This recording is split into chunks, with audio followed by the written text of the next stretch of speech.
আরে ওটা তো আমার বউ সাদিয়া। সাদিয়া, তুমি এই পেট মোটা লোকটার সাথে কি করো?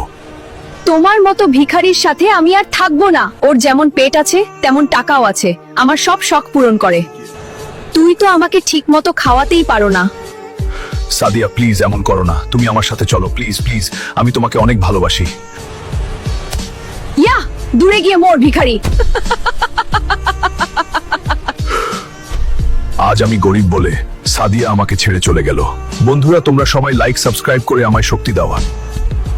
আরে ওখানে ওটা কি? এটা আমি আমার সাথে নিয়ে যাই। ডিমগুলো এই বাটিতে রেখে দেই। এবার তো আমি বড়লোক হয়ে যাব রে। বন্ধুরা, এরপর কি হলো জানতে চাইলে কমেন্টে লিখো পার্ট 2।